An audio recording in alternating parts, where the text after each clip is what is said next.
안녕하십니까. EPI 어드바이저입니다. 최근에 미국 국채 시장에서 상당히 중요한 변화들이 감지되기 시작했습니다.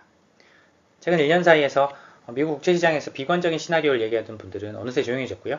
미국 월가에서는 이런 미국 국채 시장 내에서도 자금의 이동이 어떻게 일어나는 거에 대해서 주목하기 시작했습니다. 오늘 그 말씀을 드려서 실질적으로 미국 국채 중에서 어떤 걸 투자할 수 있을지에 대해서 말씀을 드려보고자 합니다. 보통 1년 미만에 해당되는 것들을 보통 T빌이라고 부르고 있고요. 미국 국채 중에서. 그리고 2년에서 10년물에 해당되는 것을 T노트라고 부르고 있습니다. 그보다 긴 것들을 T본드라고 부르고 있는데요. 자금이 여기서 빠져서 이쪽 그리고 이쪽으로 지금 움직이고 있구나라는 것을 이 차트를 통해서 확인할 수 있습니다. 보시면 한 10% 정도 빠졌고요. 자금이. 그리고 10% 이상 늘어나기 시작했습니다. 주로 단기물, 초단기물로부터 자금이 빠져서 단기물, 중기물에 해당되는 쪽으로 자금이 이동했구나 정도로 확인을 할 수 있고, 그리고 초장기물로도 자금이 유입되고 있는 것을 2024년에 그 변화를 저희가 보고 있습니다. 실질적으로 이제 채권의 어떤 미국 국채와 성과 측면에서 보시면 단기의 금리가 단기물이 꽤 많이 빠졌는데 이제 초단기물이 훨씬 더 많이 빠진 셈이죠.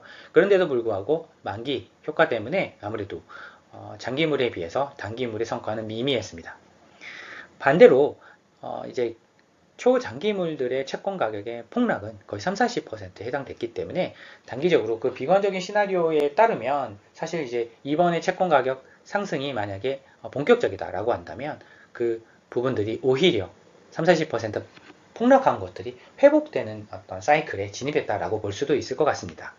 그러면 향후에 가장 중요한 업데이트는 이 채권 미국 국채를 금리 인하를 하니까 사는 것도 중요한데요.